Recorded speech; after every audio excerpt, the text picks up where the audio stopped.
조심해 하고 얘기를 하는데 아이는 그게 안 들리는 거죠. 다리에 보면은 멍이 항상 수두룩했던 것 같아요. 뭐 길 가다가도 또 차도나 이런 데서도 갑자기 튀어나가 버리고 항상 뛰어다니고 또 가면서 뛰어가면서 주변을 살피지 않으니까 정말 잔소리할 것들이 너무 많았어요. 선생님이랑 얘기할 때는 저희 아이를 경주마에 빗대어서 설명해 주셨어요. 경주마가 달릴 때 이렇게 시야를 차단하고 앞만 보고 달리게 만든다고 하잖아요. ADHD 아이도 자기가 집중한 부분, 그 한 부분에만 온 신경이 가 있고 나머지 부분은 깜깜이인 거죠. 그래서 나머지 것들은 들리지도 않고 잘 보이지도 않다 보니까 문제가 생기는 거였어요. 이런 주의 집중에 대한 문제는 여러 곳에서 나타났는데 저희 아이 같은 경우에 이제 놀 때나 또는 뭐 이렇게 일상생활할 때 보면은 항상 부딪히는 일이 많았어요. 다리에는 정말 멍이 가실 날이 없었고요. 이제 멍이 생기고 하나 사라지기도 전에 멍이 또 하나 또 생길까요? 항상 뛰어다니고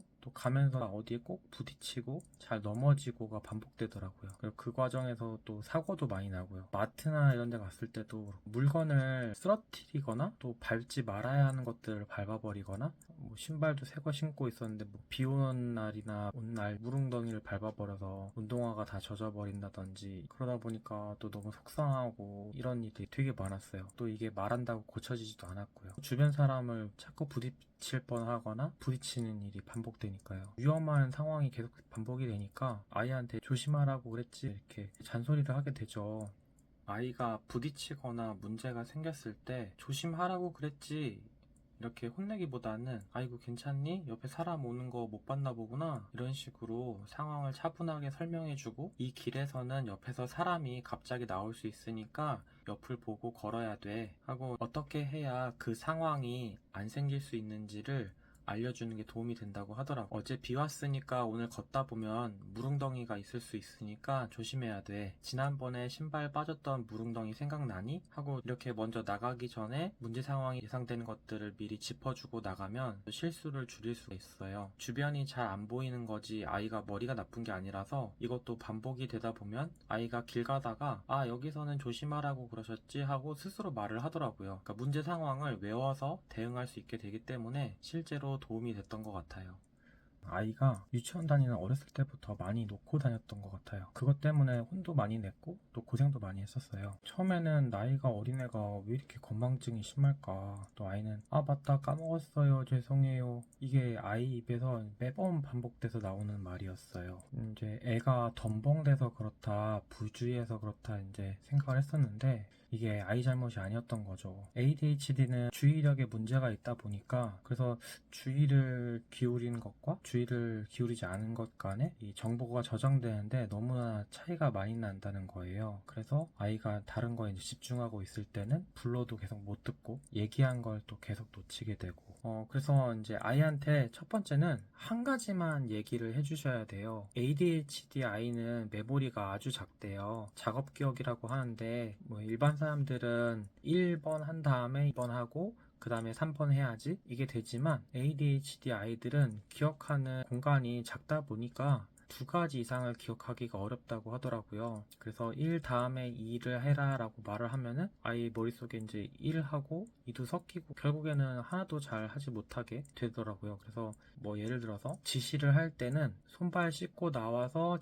책가방 정리해 라고 말하면 안 돼요. 그러니까 아이는 그걸 다 기억 못하고 그래서 하나씩만 지금 가서 손발 씻고 나오자 해서 손발을 씻고 나오면 그 다음에 이제 책가방 정리를 하자 이렇게 말씀을 해주셔야 돼요. 그러니까 이때도 항상 아이한테 다가가서 이제 눈을 맞추고 그 멀리서 부르지 말고 직접 아이를 손으로 세워서 책가방 정리해보자 라고 이제 얘기를 하면은 이제 아이는 그게 이제 주입이 된 거죠. 그러면서 이제 한 개씩 해야 될 일들을 말해주면은 한꺼번에 두세 가지 일을 시킬 때보다 훨씬 잘하게 돼요. 두 번째는 아이의 소지품을 최소한으로 줄이는 거예요. 아이가 그 물건을 잘 챙기지 못해요. 그러니까 내가 갖고 있는 물건이 여러 개이다 보면은 얘가 이제 그걸 기억해내야 되잖아요. 챙겨와야 될 물건이 옷도 있고 가방도 있고 소지품도 있고 뭐 학원 관련된 물품들도 있고 이렇다면은 아이가 그걸 다 기억해내기가 어렵다 보니까 물건을 누락하는 일이 많은 거죠.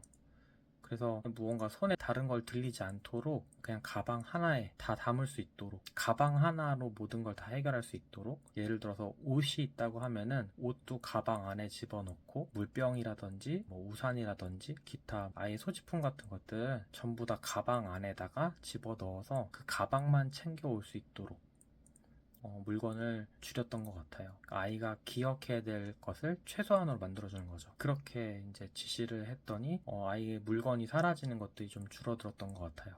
세 번째는 이제 매일 반복할 수 있는 루틴을 만들어서 같은 시간에 같은 동작을 반복할 수 있도록 해준 거였어요. 처음에는 이제 두 개만 뭘 한마 하고 그 다음에 한마 하고 이 두 개가 잘 되면은 그 다음에 이제 세 개. 저는 이제 세 개까지만 아이가 와도 성공이라고 생각을 해요. 아이가 이제 뭐 하고 뭐 해라고 말했을 때 이거를 못하는 아이인데 매일 반복해서 같은 시간에 같은 동작을 하면은 이게 습관처럼 만들어지면은 ADHD가 있는 아이들도 할 수 있다고 하거든요.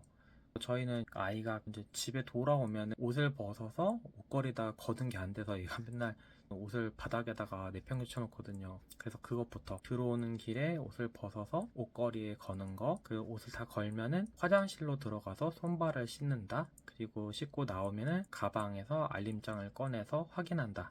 이게 이제 총 세 가지인데 처음에는 이제 들어왔으니까 옷 벗어서 옷걸이에 걸어보자 라고 말을 해서 옷 걸고 나면 그 다음에 이제 화장실에 들어가서 손발 씻으렴 하고 시켜요.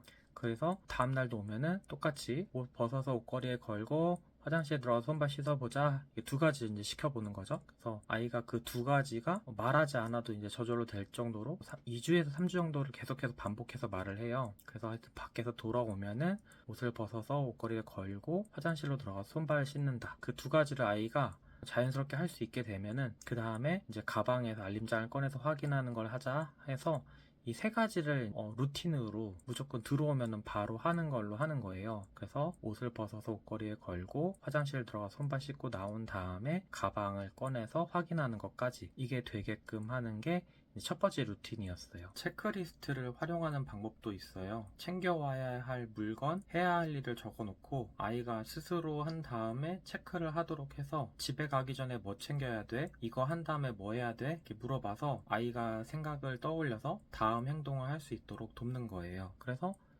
이 행동들을 계속 반복해서 똑같은 시간에 똑같은 동작을 반복할 수 있도록 해주면은 아이가 딱히 기억을 하지 않더라도 뇌를 사용하지 않고 할 수 있도록 그렇게 도와줬던 것 같아요. 아이가 이제 ADHD 진단을 받고 나니까 이게 아이가 고의로 그런 게 아니라는 걸 알게 된 후부터는 아이를 대하는 태도가 좀 달라졌던 것 같아요. 아이가 이제 그러고 싶어서 그런 게 아니구나. 뇌가 이런 상황을 인지할 수가 없으니까 그런 거구나 하고 이제 마음을 내려놓다 보니까 아이에게 화를 내기보다는 이런 아이의 실수에 대해서 관대해지고 이제 그런 잘못이 발생했을 때 수습하는 것을 가르치게 되었어요. 또 같은 실수가 반복돼도 전처럼 화가 나지 않더라고요. 그래서 ADHD 아이를 키우는 부모는 정말 공부를 많이 해야 되는 것 같아요. 아이가 왜 그러는지 공부하고 또 이해하는 것만으로도 제 자신의 스트레스가 많이 줄게 되는 것 같거든요. 그러니까 생활이 뭐 이렇게 드라마틱하게 개선되는 건 아닌데도 아이가 왜 그런지 이해하기 때문에 화가 덜 나고 또 치근함이 생기고 하니까 더 도와줄 수 있게 되는 것 같더라고요.